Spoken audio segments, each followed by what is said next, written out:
Hey guys, मेरा नाम आनंद है और आप देख रहे हैं कोडिटब। आज के इस वीडियो में हम बात करने वाले हैं C++ के फंक्शंस के ही एक अगले टॉपिक के बारे में, जो टॉपिक है मेरा कौन सा, फंक्शन ओवरलोडिंग। देखिए, ठीक इसके पहले वाली वीडियो में हमने डिफॉल्ट आर्गुमेंट्स के बारे में पढ़ा था, वो भी फंक्शन का एक सेक्शन था। अभी हम पढ़ने जा रहे हैं फंक्शन ओवरलोडिंग। ये भी फंक्शंस का एक सेक्शन है जो छोटे छोटे टॉपिक्स होते हैं, लेकिन एग्जामिनेशन पॉइंट ऑफ व्यू से काफी इंपॉर्टेंट होते हैं। तो चलिए स्टार्ट करते हैं।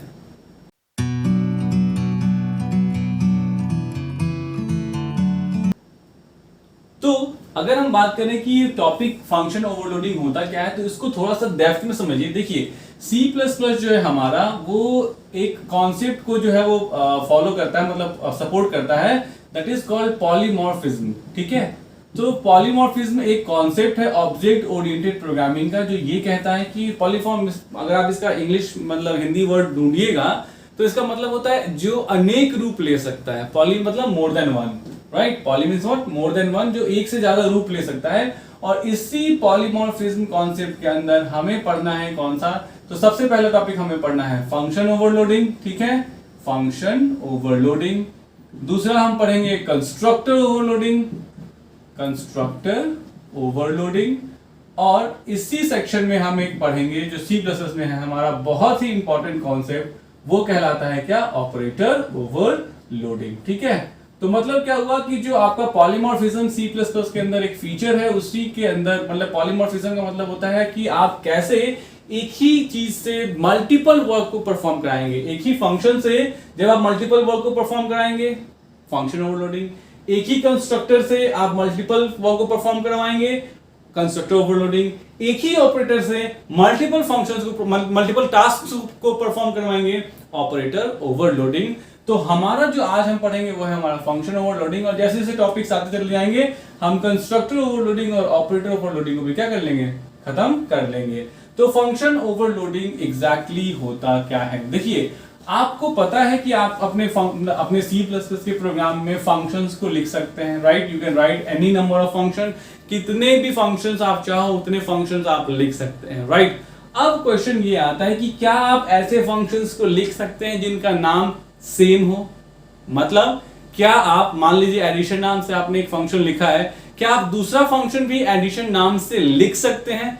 क्या तीसरा फंक्शन भी एडिशन नाम से आप लिख सकते हैं? मतलब क्या आप दो या दो से ज्यादा एक ही नाम के फंक्शंस को यूज कर सकते हैं अपने C++ के प्रोग्राम में? तो जवाब है यस, हां कर सकते हैं, लेकिन एक कंडीशन है। वो कंडीशन क्या है? कुछ ना कुछ तो डिफरेंस हमें करना पड़ेगा, या तो नंबर ऑफ आर्ग्यूमेंट या तो टाइप ऑफ आर्ग्यूमेंट। तो डेफिनेशन पहले देखते हैं। आपको मैंने पिछले ही बार बताया है, इवन ठीक इसके पहले वाली वीडियो में, कि आपको हमेशा जब भी कोई थियोरेटिकल कॉन्सेप्ट भी पूछे तो आपको डेफिनेशन देना है और उसके बाद उसका एक प्रोग्राम जरूर से जरूर लिखना है। चलिए, तो ऑपरेटर फंक्शन ओवरलोडिंग क्या होता है? तो आगे बढ़ने से पहले मैं आपको ये बताना चाहता हूँ कि अगर आप एक सॉफ्टवेयर डेवलपर के रूप में अपना फ्यूचर तलाशते हैं, तो उस केस में आपको सब कुछ पता होना चाहिए कि इंडस्ट्री में क्या ट्रेंड चल रहा है, कौन कौन से क्वेश्चन जो है वो एग्जामिनेशंस में यानी कि इंटरव्यूज में आते हैं, कैसे आप अपनी कोर्सेप की रैंकिंग को इंप्रूव करेंगे और किस तरीके से आप अच्छी अच्छी बड़ी बड़ी कंपनियों के हायरिंग प्रोसेस के बारे में जानेंगे। इसके लिए अनअकैडमी आपको एक प्लेटफॉर्म प्रोवाइड करता है जहाँ पे आपको जस्ट 999 पर ईयर में मिलते हैं आपको इन सारे चीज़ों के बारे में बहुत ही अच्छी तरीके से जानकारी, जो लाइव शोज होते हैं।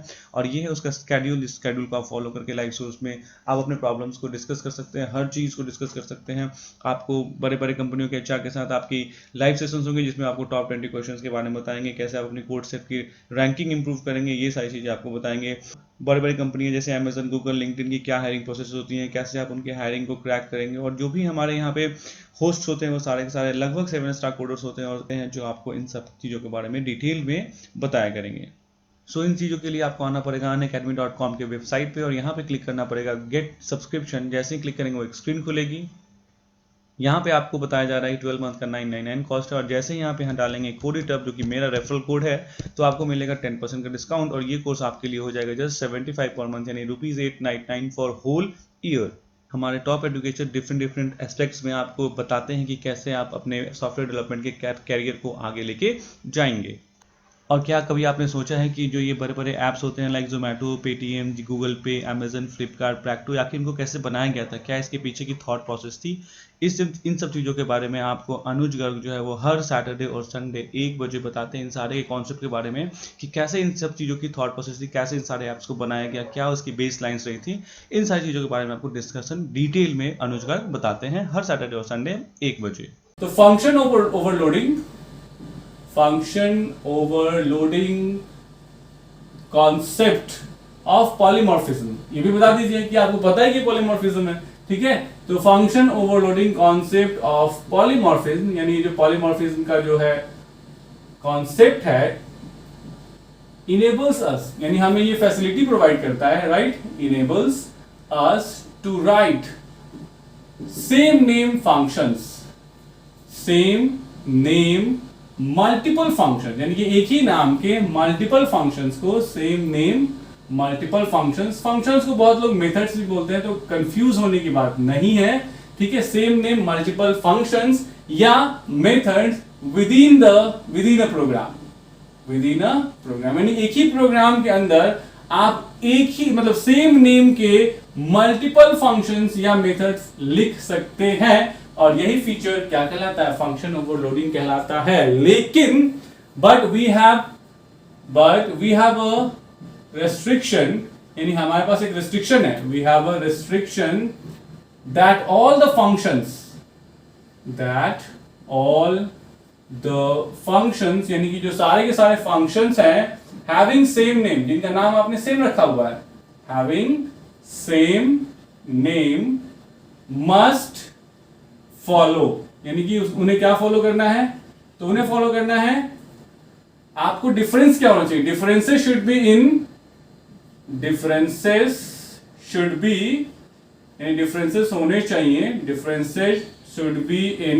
What, first number of argument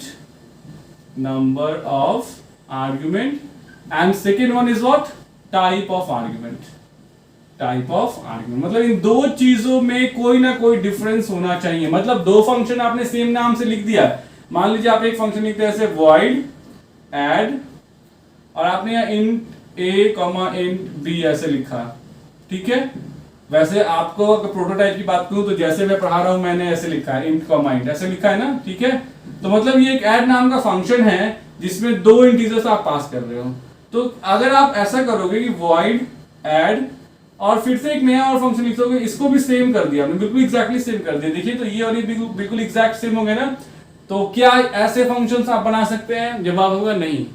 फिर आप कहेंगे अरे सर अभी तो आपने बोला कि हम सेम नेम फंक्शन बना सकते हैं, हाँ मैंने कहा, लेकिन साथ साथ मैंने आपको ये भी बताया कि उनको ये रूल फॉलो करना पड़ेगा, डिफरेंस कुछ ना कुछ इन दोनों के बीच में होना चाहिए, और वो डिफरेंस किन चीजों में होना चाहिए, या तो नंबर ऑफ आर्ग्यूमेंट्स के बीच होना चाहिए या तो टाइप ऑफ आर्ग्यूमेंट के बीच में होना चाहिए। मतलब जैसे यहाँ पे नंबर ऑफ आर्गुमेंट को काउंट कीजिए, कितना है, एक और एक दो, ठीक है। यहाँ पे आर्गुमेंट नंबर ऑफ आर्गुमेंट कितना हो गया, नंबर ऑफ आर्गुमेंट यहाँ दो हो गया, इसमें भी काउंट कीजिए कितना है नंबर ऑफ आर्गुमेंट, तो सेकंड केस में भी नंबर ऑफ आर्गुमेंट कितना है, दो है, ठीक है। चलिए पहला केस। दूसरा केस क्या है, टाइप ऑफ आर्गुमेंट, तो भैया दोनों इंटीजर है और ये दोनों इंटीजर है, यानी टाइप दोनों क्या है, सेम है, नहीं ऐसा नहीं बना सकते, डिफरेंस होना चाहिए इसमें। तो क्या कर सकते हैं, दो इंटीजर है, ठीक है, एक इंट कर दीजिए, यहाँ फ्लोट कर दीजिए, परफेक्ट। यहाँ एक इंट कर दिया मैंने, एक क्या कर दिया, फ्लोट वैल्यू कर दिया। तो अब बताइए, अभी भी दो ही है, दोनों नंबर ऑफ आर्गुमेंट्स तो दो ही हैं, लेकिन टाइप चेंज हो गया ना, टाइप तो सेम नहीं रह गए, नॉट सेम, राइट, यानी कि सेम नहीं रह चुके हैं हम, तो डिफरेंस आ गया ना। अगर आपको मैं इन दोनों फंक्शन में बोलूं क्या डिफरेंस है, तो आप कह सकते हैं हाँ ये वाला ऐड फंक्शन जो इसमें सिर्फ दो के दोनों इंटीजर आ रहे हैं, जबकि ये वाला जो ऐड फंक्शन है इसमें एक इंटीजर आ रहा है और एक क्या आ रहा है, फ्लोट वैल्यू आ रहा है, एक इंटीजर आ रहा है और एक क्या आ रहा है, फ्लोट वैल्यू आ रहा है। So what does this mean, this mean that, इसका सिंपल सा मतलब है कि फंक्शंस के नाम सेम हो सकते हैं, लेकिन या तो नंबर ऑफ आर्गुमेंट चेंज कर दीजिए या तो टाइप ऑफ आर्गुमेंट। जैसे अब मान लीजिए मैं एक और फंक्शन बनाता हूं, void सेम नेम ऐड ही देता हूं, और मैंने यहाँ पर तीन इंटीजर कर दिया, int, int। तो अब मुझे बताइए कि इनके बीच में, यानी कि ये फर्स्ट है, ये सेकंड है और ये थर्ड है, तो अभी तो आपको मैंने बता दिया कि फर्स्ट और सेकंड के बीच में जो नंबर ऑफ आर्गुमेंट तो सेम है, लेकिन टाइप ऑफ आर्गुमेंट चेंज हो गया, यहाँ इंट है, यहाँ इंट है, यहाँ इंट है, यहाँ फ्लोट है, चेंज कर दिया। फर्स्ट में और थर्ड में क्या डिफरेंस है, तो यहाँ देखिए यहाँ दो इंटीजर है और यहाँ पे कितने इंटीजर है, तीन इंटीजर है। तो मतलब इसमें कहाँ चेंजेस हो गया, नंबर ऑफ आर्ग्यूमेंट में चेंजेस हो गया। मतलब सेम नेम का फंक्शन आप लिख सकते हैं, डिफरेंसेस या तो नंबर ऑफ आर्ग्यूमेंट में होना चाहिए या तो टाइप ऑफ आर्ग्यूमेंट में होना चाहिए, कुछ ना कुछ डिफरेंस होना चाहिए। क्यों डिफरेंस होना चाहिए, आखिर क्या रीजन है? तो रीजन ये है कि अगर आप बिल्कुल सेम कर दोगे, मान लो ये जो बिल्कुल दोनों इंटीजर किए थे, तो जब आप ऐड फंक्शन कॉल करोगे मान लो 10 और 20 के साथ, तो आप खुद बताओ कैसे आपका C++ का कंपाइलर जस्टिफाई करेगा कि अगर एक नंबर को कॉल किया जाए या दो नंबर को कॉल किया जाए। मतलब ये दोनों इंटीजर है, तो मान लो एक मिनट के लिए इन दोनों को मैं इंटीजर ही रहने देता हूं, ठीक है, यहाँ इंट कॉमा इंट कर देता हूं। अब मैं इन दोनों को मैंने डिफाइन भी कर दिया है, मान लो अब मैं कॉल करता हूं, ऐड फंक्शन को कॉल करता हूं और 10 और 20 के साथ कॉल करता हूं, तो मुझे आप बताओ फंक्शन नंबर 1 कॉल होगा या फंक्शन नंबर 2 कॉल होगा? आप जस्टिफाई नहीं कर सकते हैं, दैट इज कॉल्ड एम्बिग्यूटी, मतलब प्रॉब्लम आ गई है ना, पता ही नहीं चला। अब आपका कंपाइलर डिसाइड ही नहीं कर पाएगा भैया एक नंबर वाले फंक्शन कॉल करे या दो नंबर वाले फंक्शन कॉल करे। इसीलिए नंबर ऑफ आर्गुमेंट या टाइप ऑफ आर्गुमेंट में चेंजेस होना जरूरी है। जैसे ही आप यहाँ इस इंट को किसमें कन्वर्ट कर दीजिएगा, फ्लोट में, आपका C++ का कंपाइलर किसी भी तरह की परेशानी को फील नहीं करेगा, सीधे बोलेगा भैया दो इंटीजर वाले कौन है, तो दो इंटीजर वाले नंबर 1 है, इसको कॉल कर लो। उसी तरीके से अगर मैं करूंगा ऐड फंक्शन कॉल करो 10, 10.10 पास कर दो, तो अब बताओ क्या होगा, एक इंटीजर एक फ्लोट, तो यहाँ क्या हो गया, एक यानी कि सेकंड वाला कॉल करेगा। अब मैं बोलूंगा भैया आप ऐड फंक्शन कॉल करो 10, 20, 30 पास करो, तो अब कौन सा कॉल होगा, तो अब जो कॉल होगा वो थर्ड नंबर कॉल होगा। मतलब क्या हुआ कि हमने नाम तो सेम रखा लेकिन कुछ ना कुछ डिफरेंस रखा। वो डिफरेंस क्या रखा, या तो नंबर ऑफ आर्ग्यूमेंट में या तो टाइप ऑफ आर्ग्यूमेंट में। इसी तरीके से हम बना सकते हैं same name function but with different number of argument different होने चाहिए या टाइप ऑफ आर्गुमेंट डिफरेंट होने चाहिए। और इसी कॉन्सेप्ट को हम क्या कहते हैं, फंक्शन ओवरलोडिंग कहते हैं। इसका एक डेमोन्स्ट्रेशन प्रोग्राम बनाना पड़ेगा आपको एग्जाम में, ठीक है। ये तो मैंने आपको समझाने के लिए बता दिया कि आप ऐसे लिख सकते हो। अगर आपको डेमोन्स्ट्रेशन प्रोग्राम बनाना है तो डेमोन्स्ट्रेशन प्रोग्राम का मतलब क्या हुआ, आपको बस ये दिखा देना है कि आपको पता है कि फंक्शन ओवरलोडिंग का एक छोटा सा प्रोग्राम कैसे लिखा जाएगा। तो जरूरी नहीं कि बड़ा बड़ा प्रोग्राम लिखिए, आप छोटे से प्रोग्राम में भी अपना काम चला सकते हैं, ठीक है। आपका डेमोन्स्ट्रेशन प्रोग्राम 2 लाइन का भी हो सकता है, याद रखिएगा, लेकिन होना चाहिए वरना मार्क्स आपके कट जाएंगे एग्जाम में। तो hash include iostream.h, right, hash include conio.h, right. उसके बाद हम यहाँ लिखते हैं void। देखिए रिटर्न टाइप से कोई मतलब नहीं होता है फंक्शन ओवरलोडिंग को, क्यों, क्योंकि नंबर ऑफ आर्ग्यूमेंट और टाइप ऑफ आर्ग्यूमेंट, मतलब आर्ग्यूमेंट ही जस्टिफाई करेगा, इसके रिटर्न टाइप से कोई मतलब नहीं होता। ऐड नाम का फंक्शन लेते हैं, मान लीजिए हम कहते हैं 2 इंटीजर पास करेंगे, int कॉमा int, और फिर से ऐड फंक्शन लेते हैं void, और फंक्शन नाम सेम हो गया, मैं यहाँ कहता हूँ 3 इंटीजर लूंगा, int comma int comma int, ठीक है। और फिर से मैं एक और फंक्शन लेता हूँ void add, और मैं कहता हूँ मैं यहाँ int और एक फ्लोट पास करूंगा, बस हो गया, ठीक है। अब आप चलिए अपने किसमें, मेन पे।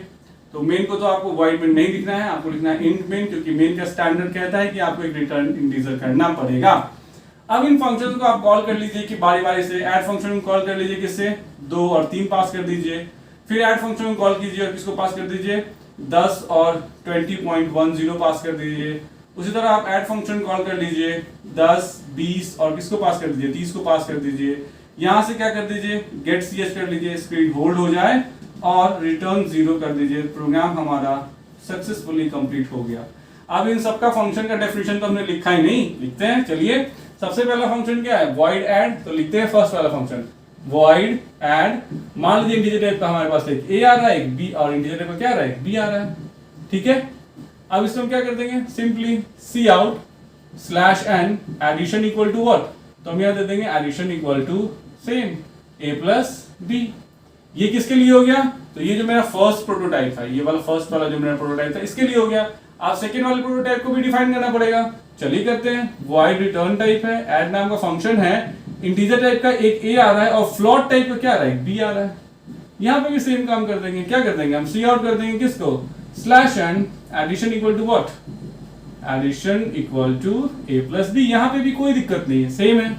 बस देखिए यहाँ इंटीजर था, यहाँ इंटीजर था, यहाँ फ्लोट हो गया, चेंज हो गया। अब आता है तीसरे नंबर की बारी, इसको भी डिफाइन करना पड़ेगा हमें। तो हम यहाँ क्या करेंगे, void रिटर्न टाइप है, ऐड नाम का फंक्शन है, इंटीजर टाइप का आपके पास एक a आ रहा है, इंटीजर टाइप का आपके पास एक b आ रहा है, और इंटीजर टाइप का आपके पास एक क्या आ रहा है, c आ रहा है। यहाँ पे भी आपको बस एक ही चीज करना है, cout/n addition equal to what, तो यहाँ पे हो जाएगा addition equal to a plus b plus c, खत्म बात।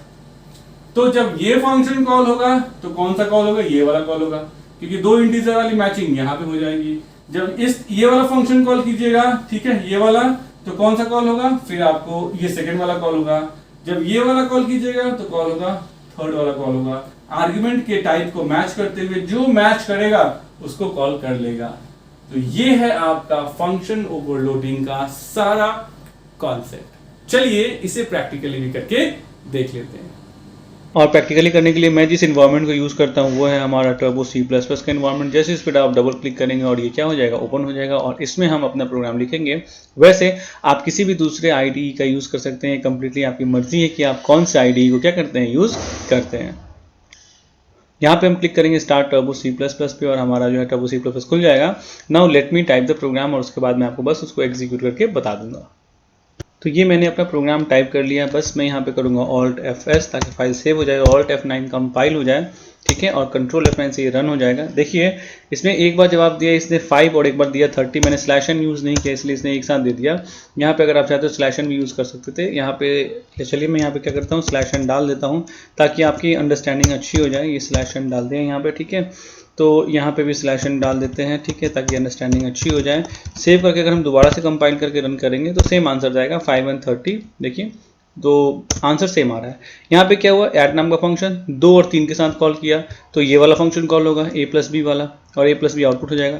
जबकि यहाँ पे सेम नेम फंक्शन 3 वेरिएबल के साथ कॉल किया 5, 10 एंड 15 तो वो 3 वेरिएबल वाला कॉल हो जाएगा, 3 आर्ग्यूमेंट्स वाला। मतलब यही तो होता है हमारा कौन सा, हमारे पास जब एक नाम के फंक्शन होते हैं लेकिन उसमें नंबर ऑफ आर्ग्यूमेंट या टाइप ऑफ आर्ग्यूमेंट क्या होता है, चेंज होता है। सो यही कॉन्सेप्ट मैंने आपको समझाया था, इसको हमने प्रैक्टिकली भी करके देख लिया। तो आई होप आपको ये वीडियो, ये एक्सप्लेनेशन पसंद आई होगी। अगर आई है तो प्लीज लाइक, सब्सक्राइब और शेयर कीजिए। Thanks for watching the video. Thanks.